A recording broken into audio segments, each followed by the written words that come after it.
বাংলাদেশের টেলিভিশন চ্যানেলে অন্যতম একটি জনপ্রিয় এবং আলোচিত টিভি সিরিয়াল সেটা হচ্ছে ব্যাচেলর পয়েন্ট। ব্যাচেলর পয়েন্ট এখন সিজন 5 চলছে ওটিটি প্ল্যাটফর্মে, যদিও এটার 1 থেকে 8 এপিসোড রিলিজ হয়েছে। পাশাপাশি ডিরেক্টর যেটা বলেছেন অ্যানাউন্স প্রোগ্রামে যে এটি বুম ফিল্মসের ইউটিউব চ্যানেলে এবং চ্যানেল আইতে ধারাবাহিকভাবে এটি প্রচারিত হবে। কিন্তু আমার যেটি নজরে এসেছে নাগরিক হিসেবে, যেটা আমাকে খুবই হতাশ করেছে এবং আহত করেছে, সেটি হচ্ছে বোম ফিল্মসের ফেসবুক পেজে এই নাটকের কিছু খণ্ডিত অংশ ট্রেলার আকারে এসেছে এবং সেখানে আমি দেখেছি অসংখ্য আপত্তিজনক অশালীন ডায়লগ সেখানে এই নাটকে আছে, যেটি আমাদের বাংলাদেশের যে দুটি আইন, বাংলাদেশ জাতীয় অনলাইন গণমাধ্যম নীতিমালা এবং জাতীয় সম্প্রচার নীতিমালার বহির্ভূত, যেটি আমাদের তরুণদের যে নীতি নৈতিকতা বা তাদের স্বাভাবিক আচার আচরণ, যেটি আমরা বহু বছর ধরে আমাদের যে সংস্কৃতি, পারিবারিক শিক্ষা, সামাজিক মূল্যবোধ, সেটিকে ব্যাপকভাবে বাধাগ্রস্ত করছে বলে আমি মনে করছি। এজন্য আমি একজন সুপ্রিম কোর্টের আইনজীবী হিসেবে আমি মনে করছি এগুলো আসলে বন্ধ হওয়া উচিত। এবং যেহেতু বাংলাদেশের নাটক শিল্প খুবই প্রসিদ্ধ, পরিবারের সবাই মিলে দেখার মতো বিনোদনের একটি মাধ্যম বলা যায়, পরিবারের সবাইকে নিয়ে আমরা দেখি। আমরা এর আগে আমাদের প্রথিতযশা যে নাট্যকাররা আছেন, হুমায়ুন আহমেদ, আবদুল্লাহ আল মামুন থেকে শুরু করেন, তাদের নাটকগুলো আমরা পরিবার নিয়ে দেখতে পারতাম। কিন্তু আমাদের এই নাটকগুলো আমরা দেখতে পারি না, কারণ অশালীন ডায়লগ নিয়ে আঞ্চলিক যে ভাষাগুলো, সেটি কিন্তু আমাদের ভাষার অলংকার, কিন্তু আঞ্চলিকতার মধ্যেও কিছু গালি আছে, সেগুলোকে তুলে আনার তো কোনো মানে হয় না।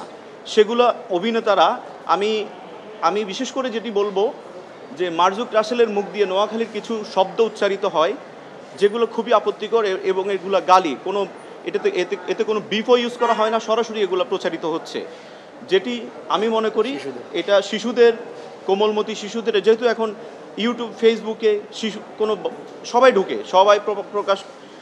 সবাই সেখানে প্রবেশ করে এবং কন্টেন্টগুলো দেখে। আরেকটি কথা, বিশেষ করে 14ই জুন 2025 কাজল আরিফিন অমি একটি সাক্ষাৎকার দিয়েছিলেন, বাংলাদেশের একটি জনপ্রিয় জাতীয় দৈনিকে একটি সাক্ষাৎকার দিয়েছেন। সেখানে তিনি বলেছেন, ব্যাচেলর পয়েন্ট আমি আগে বানাতাম বিশ্ববিদ্যালয়ের ছাত্রছাত্রীদের জন্য, কিন্তু বর্তমানে ব্যাচেলর পয়েন্ট আমি বানাই সবার জন্য, বাচ্চা থেকে মুরব্বী সবাই ব্যাচেলর পয়েন্ট দেখেন। আমি কোট আনকোট আমি ওনার সাক্ষাৎকারে এই কথাটা বলছি। তো উনি যদি এই কথাটা বলে থাকেন, তাহলে আপনারা দেখবেন ব্যাচেলর পয়েন্টের যে ডায়লগগুলা, সংলাপগুলো, এগুলো কি বাচ্চাদের জন্য উপযোগী?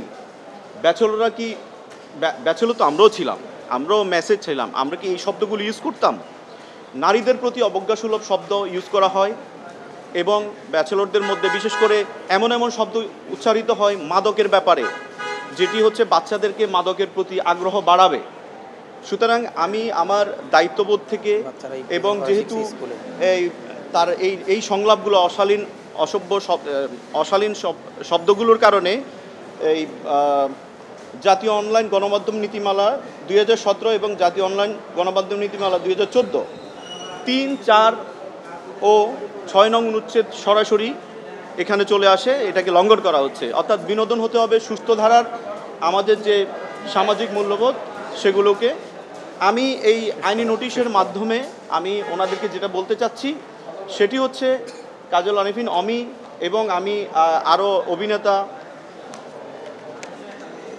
মারজুক রাসেল, সাইদুর রহমান পাবেল, জিয়াউল হক পলাশ, শিমুল শর্মা, আমি ওনাদেরও লিগ্যাল নোটিশ দিয়েছি।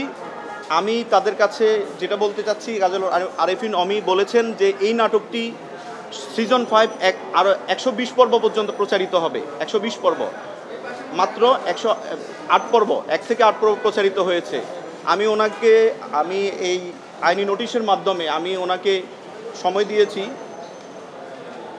7 দিনের সময় দিয়েছি, যে আপনি অবশ্যই এই অশালীন সংলাপগুলো আপনি প্রত্যাহার করে নেবেন, ওখান থেকে এই ক্লিপগুলো সরিয়ে নেবেন এবং ভবিষ্যতে বাকি পর্বগুলো প্রচারের ক্ষেত্রে আপনি অবশ্যই এই বিষয়গুলো মাথায় রাখবেন এবং অনলাইন নীতিমালাগুলো বা আইন কানুনের প্রতি আপনি শ্রদ্ধাশীল থাকবেন।